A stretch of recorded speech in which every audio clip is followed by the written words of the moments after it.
Hello students, now we have to start the chapter that is lifelines of national economy. Okay, national economy की lifeline हमने क्या पढ़ा था? That is about the transportation and communication, है ना? Transportation में we already cover land transportation, ठीक है? Now today we will start waterways या water transportation, ठीक है?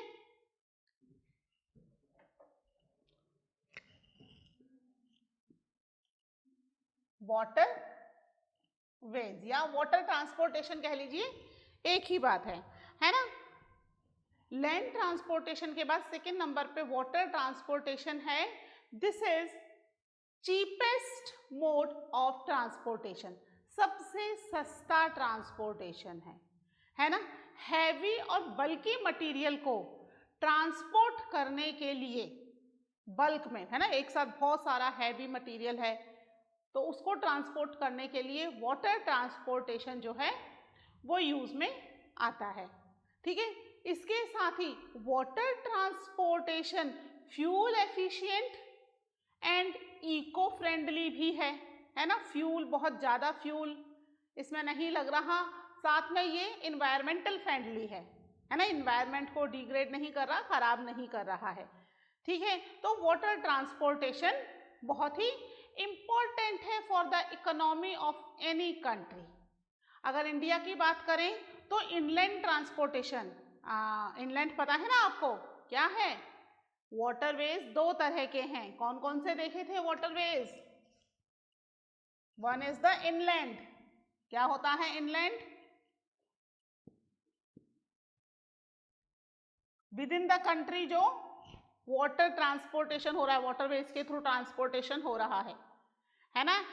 विद इन द कंट्री अगर वाटरवेज के थ्रू ट्रांसपोर्टेशन होगा तो वो किससे होगा? Through the river. ओके, तो ये रिवर के अंदर ट्रांसपोर्टेशन हो रहा है. और दूसरा ट्रांसपोर्टेशन था दैट वाज ओवरसीज, है ना? थ्रू द ओशन या थ्रू द सीज. तो इंडिया के अंदर जो इनलैंड वाटरवेज है काफी वास्ट है. इंडिया में काफी सारी, even basically in the northern plains में तो काफी रिवर्स हैं, गंगा रिवर्स हैं, काफ़ी सारी उसकी ट्रिब्यूटरीज हैं. अगर हम साउथ इंडिया की बात करें तो उसमें भी कृष्णा, कावेरी, गोदावरी, कई सारी रिवर्स हैं, ठीक है? तो इंडिया में जो इनलैंड वाटरवेज है वो भी काफ़ी डेवलप्ड है. वैसे तो अगर हम बात करें रिवर्स की तो 14,000 से भी ज़्यादा एरिया में हमारा रिवर जो है that is spread in India.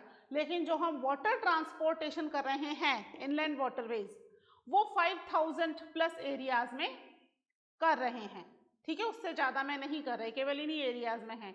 There were few national waterways, जैसे हमने पढ़ा था ना नेशनल हाईवेज, है ना, रोड ट्रांसपोर्टेशन के लिए, याद है ना? कई सारे नेशनल हाईवे हैं. Number 1 national highway was Shershah Suri मार्ग.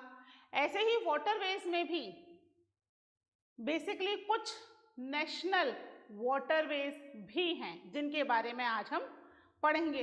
Plus overseas through the ocean भी हम बहुत सादा सामान दूसरी कंट्रीज के साथ इंपोर्ट एक्सपोर्ट करते हैं, है ना? श्रीलंका, मालदीव्स तो बहुत ही नेबरिंग है.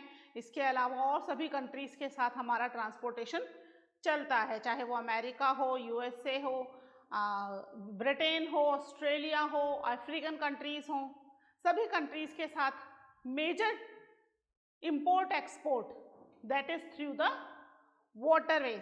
प्लस इंडिया जो है वो इतनी स्ट्रेटेजिक लोकेशन पर है कि कई बार कई दूसरी कंट्रीज के शिप यहाँ पर फ्यूल इनफिल करवाने के लिए भी एंटर होते हैं यहाँ के पोर्ट्स में.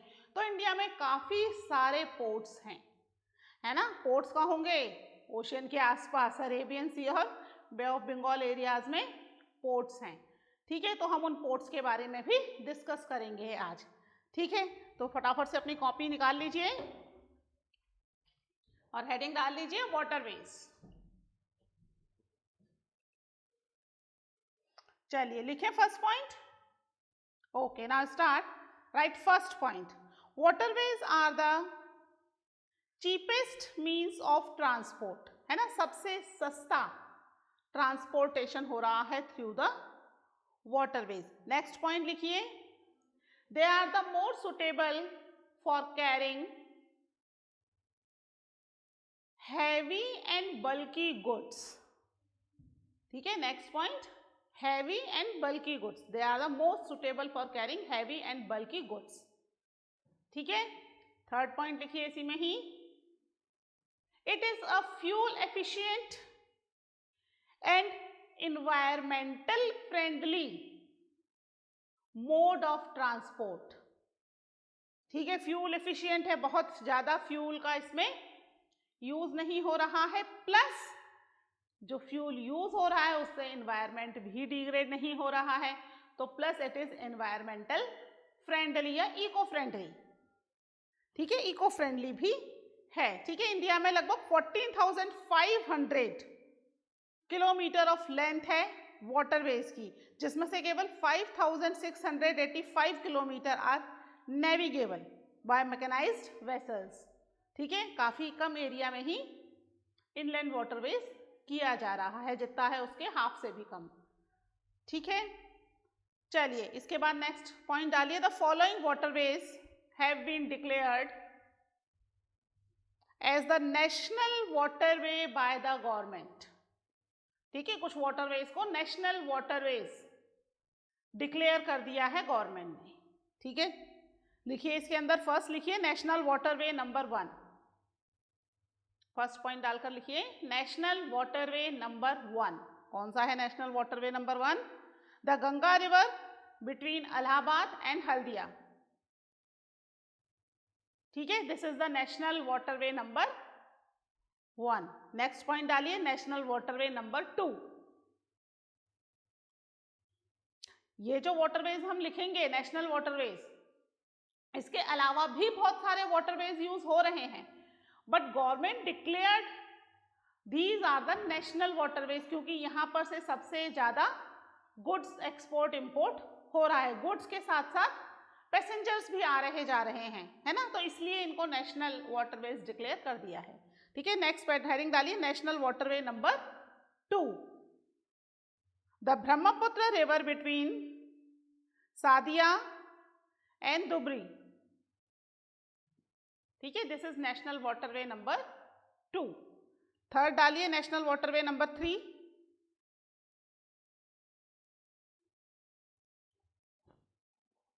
The vast coastal canal in Kerala. ठीक है, ये वो नेशनल वाटरवे नंबर 3 है। कौन कौन से एरिया से चल रहा है ये वेस्ट कोस्टल कैनाल? उनको लिखिए नाम, कोटापुरम, कोल्लम, उदयमंडलम एंड चंपकारा कैनाल।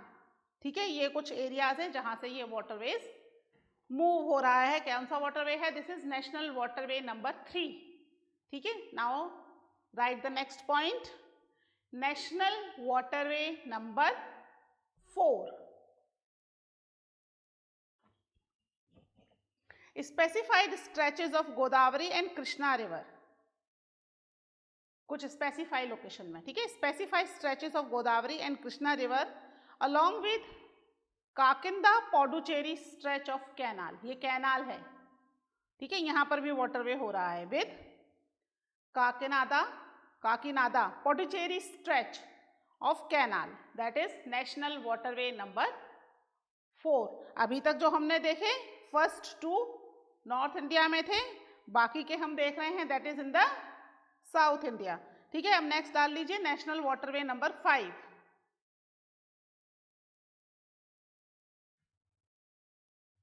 लिखिए इसमें specified stretches of river Brahmani along with Matai river, delta channels of Mahanadi and Brahmani river and east coast canal, है ना, ये एरियाज जो आ जाएंगे किसमें?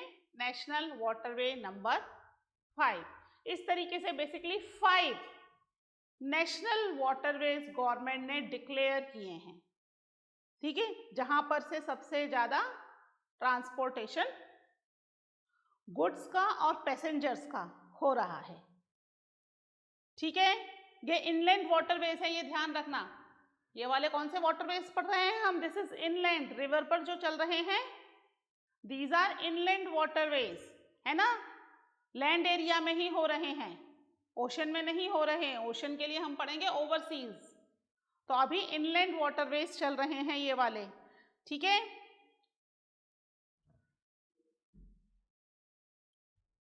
नेक्स्ट इसमें लिखिए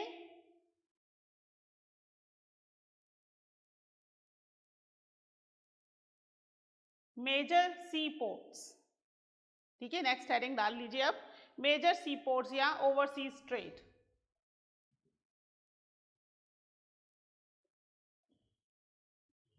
लिखिए इसमें, with a long coastal line of 7,516.6 kilometer, India is dotted with 12 major and 187 notified non-major ports, ठीक है, 12 तो मेजर पोर्ट्स हैं, इसके अलावा 187 छोटे मोटे पोर्ट्स भी हैं अननोटिफाइड,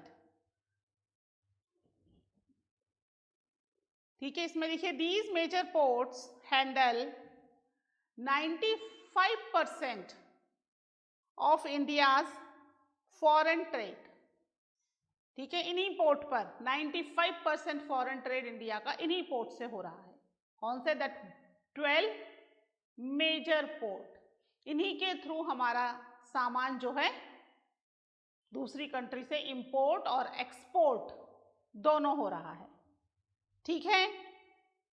नेक्स्ट डाल लीजिए, next point, Kandla in Kutch was the first port developed soon after independence to ease the volume of trade on Mumbai port, ठीक है। कांडला जो है that is in the Gujarat, है ना, तो मुंबई पोर्ट में बहुत ज्यादा कंजेस्टेड होने लग गया था, एक के बाद एक शिप आ रहे जा रहे हैं। कई बार ऐसा भी होता था कि शिप पोर्ट पर आने की परमिशन मांग रहा है पर पोर्ट पे स्पेस ही अवेलेबल नहीं है कि शिप को वहां पर लाया जा सके, ठीक है। तो इसके लिए फिर मुंबई का ट्रांसपोर्टेशन थोड़ा कम किया जा सके, पास ही में गुजरात में एक नया पोर्ट कांडला पोर्ट जो है दैट वाज स्टार्टेड, ठीक है, just after the independence. Britishers सबसे ज्यादा ट्रेड मुंबई, कैलकाटा इन एरिया से ही सबसे ज्यादा ट्रेड करते थे, तो इंडिपेंडेंस के बाद एक नया नया port that was developed by the government that is Kandla, ठीक है, कच्छ में है गुजरात के अंदर, ठीक है। मैप में हम इसको भी फिल करेंगे, मैप में हम सारे पोर्ट्स फिल करेंगे, ठीक है। अब ऐसा क्यों हुआ? क्योंकि इंडिपेंडेंस के बाद क्या हुआ, इंडिया वाज पार्टीशन्ड इनटू 2 एरियाज, है ना, पाकिस्तान अलग हो गया, इंडिया अलग हो गया। तो पहले मुंबई के साथ साथ लाहौर पोर्ट पर भी कई सारे कार्गोज और शिप्स आते थे, ठीक है। अब इंडिया से जिसको ट्रेड करना है वो पाकिस्तान के पोर्ट पर तो क्यों जाएगा, तो लाहौर वाला पोर्ट इंडिया के लिए बंद हो गया। अभी तक that was the part of India but now it is not the part of India, तो वो लाहौर वाला पोर्ट इंडिया से हटकर खत्म हो गया। तो अब जितने भी शिप लाहौर जा रहे थे पहले, अब वो सारे के सारे शिप इंडिया आने शुरू हो गए, और इंडिया में मुंबई पोर्ट सबसे पास था, लाहौर पोर्ट से Mumbai port was very nearest. तो अब लाहौर पोर्ट पे ना जाके मुंबई पोर्ट, इसलिए मुंबई पोर्ट सबसे ज्यादा कंजेस्टेड हो गया, है ना। इसलिए गवर्नमेंट को, या हम कह सकते हैं कि उस समय जो भी ट्रेड सुपरवाइज कर रहे थे उन्हें एक और नया पोर्ट स्टार्ट करना पड़ा इन द गुजरात, क्योंकि मुंबई से गुजरात भी पास ही है, तो यहाँ पर आने वाले शिप को उधर डाइवर्सिफाई किया जा सकता था, ठीक है। Kandla is a tidal port, इसमें नेक्स्ट लिख लीजिए कांडला के बारे में, it's a tidal port and convenient handling of export and imports of highly productive granary and industrial belt, ठीक है, सारा ट्रेड इजीली हो रहा था।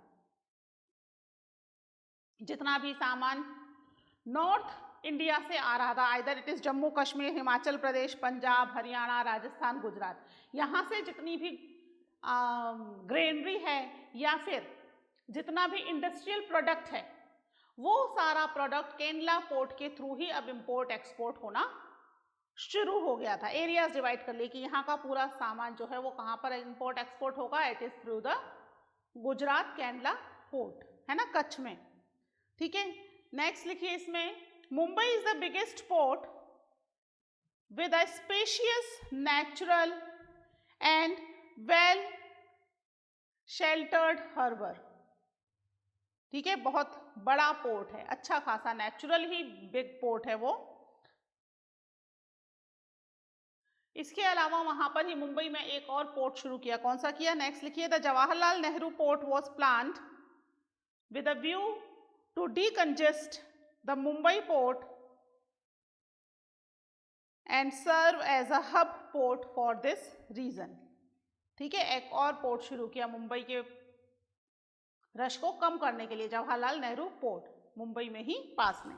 ठीक है, नेक्स्ट लिखिए, Marmagao port in Goa, new Mangaluru port in Karnataka, Kochi in south western coast, Tuticorin in Tamil Nadu,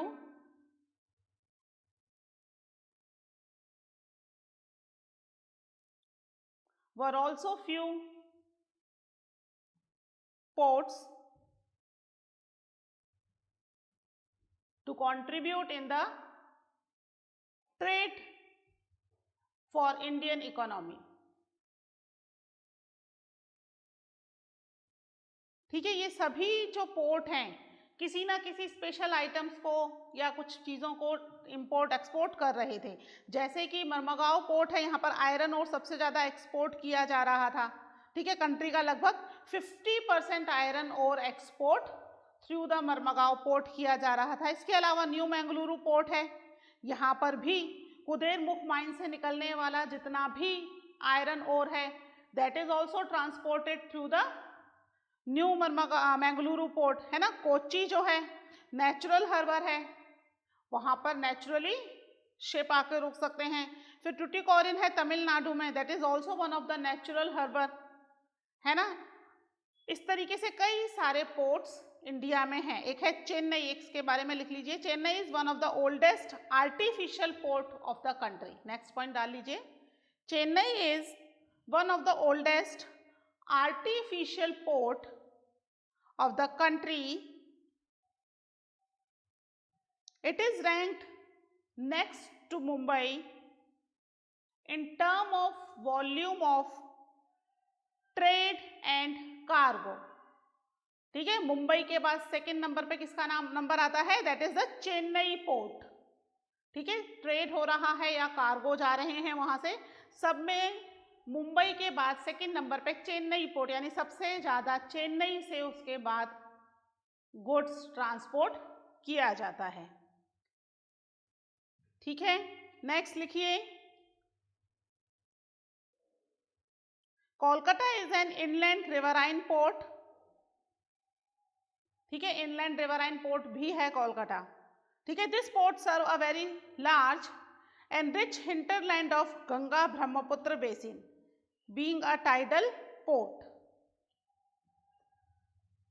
ठीक है, ये एक इनलैंड पोर्ट भी है कोलकाता, तो यहाँ पर शिप आने के साथ साथ सामान को वहीं की वहीं गंगा ब्रह्मपुत्र रिवर्स के थ्रू आगे ट्रांसपोर्ट किया जा सकता है। ठीक है, लैंड रूट से मूव कराने की बजाय कोलकाता पोर्ट पर आने वाला सामान थ्रू द इनलैंड वाटरवेज आगे कंट्री में मूव कर सकता है। ठीक है, उसको कलकत्ता पोर्ट पे खाली करो, वहां से वहीं पर ही दूसरे शिप में गंगा ब्रह्मपुत्र के थ्रू मूव करवा दो। अगर ईस्ट में जाना है तो ब्रह्मपुत्र, वेस्ट में जाना है तो गंगा रिवर के थ्रू। हुगली रिवर जो है वो आगे जाके गंगा रिवर उसमें मिल जाती है ना, गंगा रिवर से ही एक स्ट्रीम हुगली निकली हुई है।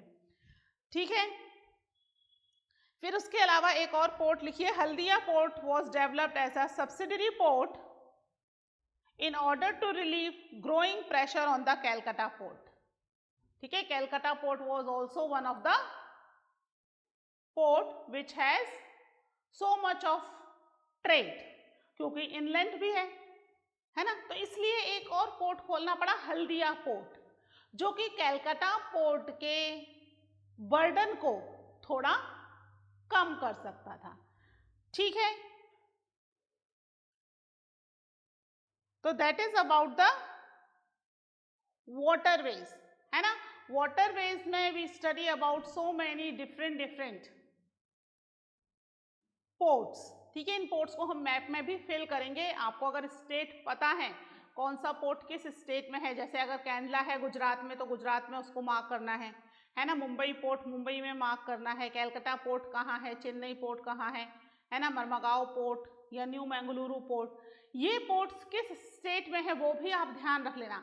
कई बार एग्जाम में इस तरह के भी क्वेश्चंस आते हैं कि Marmagao port is belongs to which area या विच सिटी, है ना, फिर वो नाम दे देंगे 4-5, तो आपको पता होना चाहिए, है ना। या Marmagao port is located dash, now you have to fill it कि किस एरिया में लोकेटेड है ना। Haldia port is located in which area. तो इस तरीके से इस तरह के क्वेश्चंस भी एग्जाम में आ सकते हैं, तो आप इसमें कुछ इंपॉर्टेंट पोर्ट और उनकी लोकेशंस को आप नोट कर लीजिएगा। ठीक है, मैं आपको नोट करवा देती हूँ एक बार। एक ऐसे टेबल बना लीजिए, ports and then located, where it is located.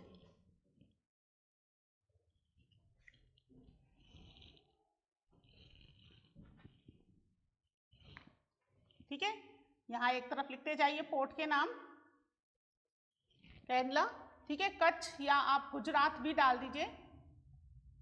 Kutch इसकी पर्टिकुलर लोकेशन है, Gujarat is the state where this port is located. ठीक है, इसके अलावा मुंबई, महाराष्ट्र,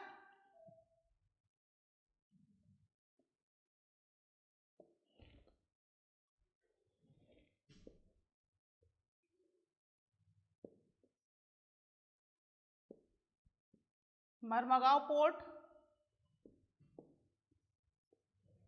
गोवा,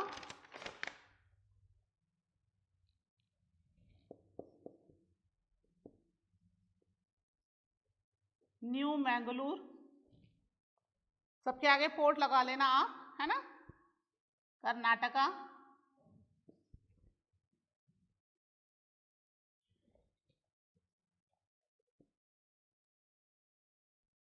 ट्यूटिकोरिन,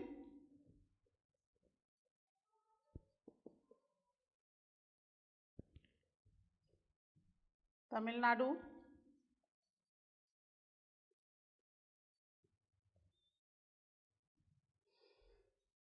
चेन्नई,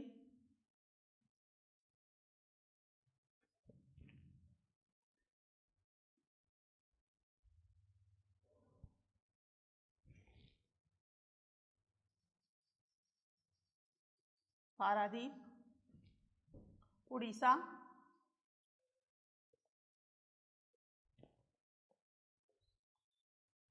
ठीक है। These are the name of the few port and their location. इसके अलावा और भी कुछ पोर्ट हम करेंगे during when we do the map of this chapter, at that time we will do the few more ports. ठीक है, कि इनकी किसकी लोकेशन कहाँ पर है वो प्रॉपरली हमें पता होनी चाहिए।